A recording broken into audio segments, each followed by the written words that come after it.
கிறிஸ்துவுக்குள் பிரியமானவர்களுக்கு ஆண்டவராக இயேசு கிறிஸ்துவுடைய இனிய நாமத்தினாலே வாழ்த்துக்கள்.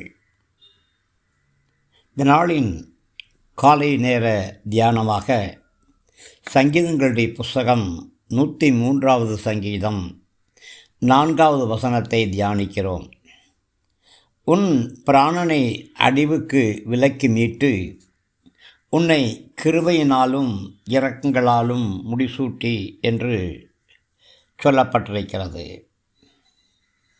அழிவுக்கு விலக்குவது மாத்திரமல்ல, கிருபையினாலும் இரக்கங்களாலும் உங்களை முடிசூட்டக்கூடிய கர்த்தர். பிரியமானவர்களே, நம்முடைய வாழ்க்கையிலே அநேக ஆபத்துக்கள் உண்டு. போகும் பொழுதும் வரும் பொழுதும் ஆபத்துக்கள் உண்டு. நின்றாலும் நடந்தாலும் ஆபத்துக்கள் உண்டு. புசித்தாலும் புசிக்காவிட்டாலும் ஆபத்துக்கள் உண்டு.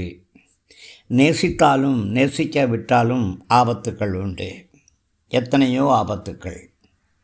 ஆனாலும் எல்லா ஆபத்துக்களுக்கும் இந்த நாள் வரையிலே கர்த்தர் உங்களை விலக்கி பாதுகாத்திருக்கிறார்.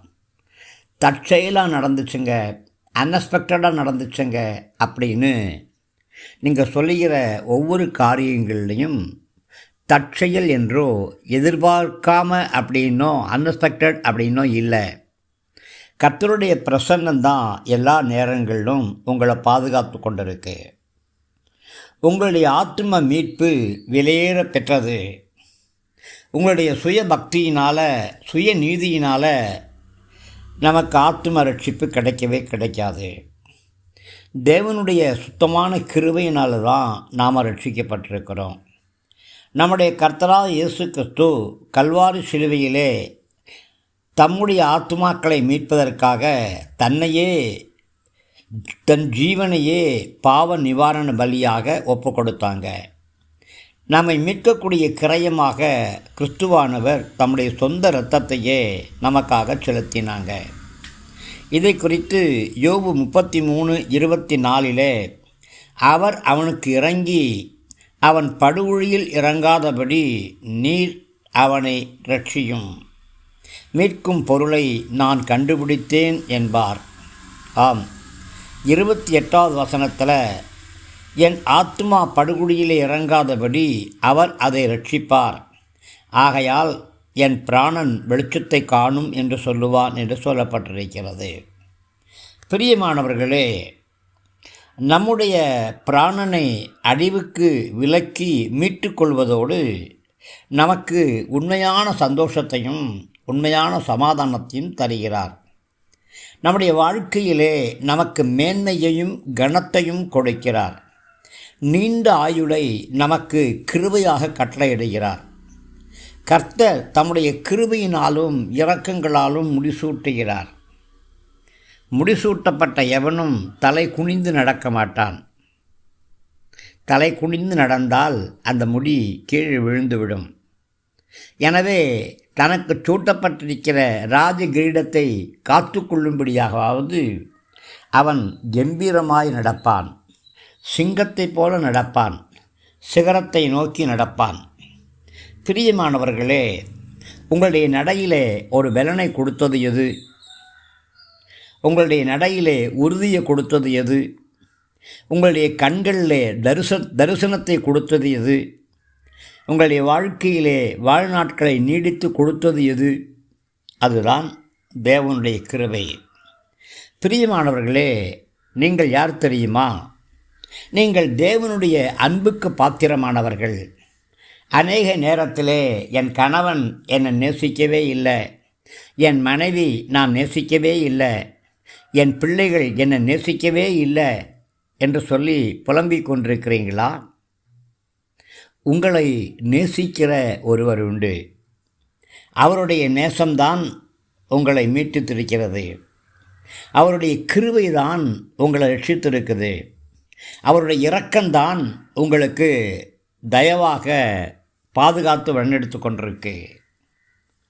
இந்த அன்பையும் கிருபையும் இரக்கத்தையும் பெறுவதற்கு நாம் கொஞ்சம் கூட பாத்திரவான்கள் இல்லை. ஆனாலும் தேவன் தம்முடைய மகா பெரிய கிருபையினாலே உங்களை ஆசீர்வதிச்சிருக்கிறாரு. உங்களுடைய சபையை, உங்களுடைய ஊழியங்களை, உங்களுடைய குடும்பங்களை, உங்களுடைய கணவனை, உங்களுடைய மனைவியை, உங்களுடைய பிள்ளைகளை கர்த்தர் ஆசீர்வாதமாக வச்சிருக்கிறது தேவனுடைய கிருபை. அது தேவன் உங்கள் மேல் வைத்திருக்கிற இரக்கம், தேவன் உங்களுக்கு பாராட்டுகிற ஸ்லாக்கியம், தேவனுடைய அன்பு.